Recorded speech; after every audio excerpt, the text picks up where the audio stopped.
Salam guru hebat di seluruh Indonesia. Perkenalkan saya Octavianus Davidson, guru di SMA Seminari Maria Bunda Segala Bangsa.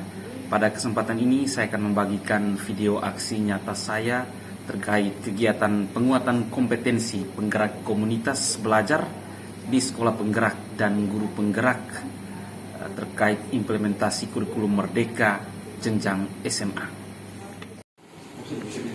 Salam hebat untuk semua guru di Indonesia, salam perubahan.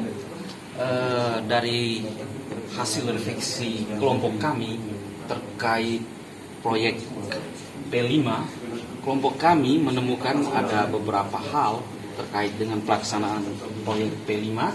Yang pertama, implementasi proyek P5 itu lebih terarah pada perubahan rapor proyek P5, di mana dibuat terpisah dengan rapor intrakurikuler. Kemudian fokus P5 itu diarahkan pada penyelesaian masalah dan potensi lokal dari hasil analisis siswa berdasarkan lembar pengamatan yang disediakan oleh guru. Kemudian yang harus diingat adalah bahwa proyek P5 itu bukan merupakan mata pelajaran dan bukan eskul. Lalu tema P5 itu sudah ditetapkan oleh kurikulum. Kemudian kita akan bicara tentang elemen-elemen dari dimensi P5. Yang pertama tentang berkebinekaan global, di mana yang termaksud di dalamnya itu adalah mengenal dan menghargai budaya, komunikasi dan interaksi antar budaya, refleksi dan tanggung jawab terhadap pengalaman kebinekaan dan berkeadilan sosial. Sementara elemen dari dimensi P5 gotong royong yaitu kolaborasi, kepedulian, dan berbagi. Lalu terkait elemen mandiri itu mencakup pemahaman diri dan situasi yang dihadapi, lalu berkaitan dengan regulasi diri. Lalu tentang bernalar kritis itu merupakan bagian dari bagaimana memperoleh dan proses informasi dan gagasan, kemudian menganalisis dan mengevaluasi penalaran, lalu merefleksikan dan mengevaluasi pemikiran sendiri. Lalu elemen dari dimensi P5 terkait beriman dan bertakwa kepada Tuhan yang Maha Esa dan berakhlak mulia, itu berakhlak agama, berakhlak pribadi, berakhlak kepada manusia, berakhlak kepada alam, dan berakhlak negara. Lalu yang terakhir berkaitan dengan elemen kreatif itu menghasilkan gagasan yang orisinil, kemudian menghasilkan karya dan tindakan yang orisinil, lalu memiliki keluasan berpikir dan mencari alternatif solusi dalam menyelesaikan satu masalah. Kemudian terkait refleksi tentang proyek P5, kami mencoba menentukannya itu, meramunya itu dalam 3 bagian. Pertama itu temuan, impian, dan belajar lagi, yang dimana semuanya itu terangkum dalam aksi nyata di berbagai komunitas. Kita mulai dengan temuan. Beberapa temuan di dalam kelompok itu, yang pertama itu adalah pemahaman yang kurang tentang P5.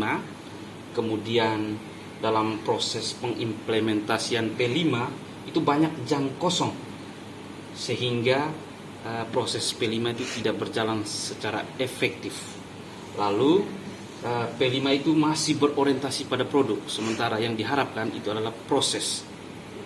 Kemudian kolaborasi untuk beberapa sekolah untuk satu tema P5 itu menjadi nilai tersendiri yang perlu dikembangkan. Lalu kolaborasi itu harus intens antara guru dan peserta didik. Lalu adanya refleksi yang berkelanjutan, lalu bagaimana mengatasi kesulitan sarana prasarana dengan mendayagunakan beberapa sumber daya yang ada di sekolah.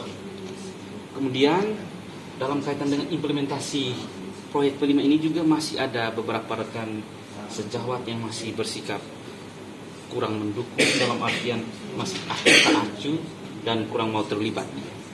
Nah, berkaitan dengan ini, impian-impiannya adalah yang pertama, diharapkan ada kolaborasi dengan sekolah lain terkait proyek P5. Kemudian perlu belajar menguasai langkah-langkah bagaimana membuat proses dan pengimplementasian P5 di sekolah sehingga tidak ada jam kosong yang ada. Semua jam digunakan secara efektif. Lalu harus betul-betul menguasai dan memahami bagaimana pengimplementasian kurikulum Merdeka. Lalu kemudian berkaitan dengan apa yang harus dipelajari lagi terkait temuan-temuan ini. Yang pertama adalah bagaimana membuat manajemen alokasi waktu yang tepat, lalu orientasi pada tahapan atau proses, bukan pada produk tadi. Kemudian harus ada skenario yang jelas dalam proses pembelajaran pengimplementasian proyek P5 ini, lalu pemberdayaan 7 aset yang ada di sekolah. Kemudian yang berikut adalah harus ada waktu di mana bisa berbagi kisah sukses dan praktik baik tentang P5 dengan sekolah penyelenggara IKM atau sekolah penggerak.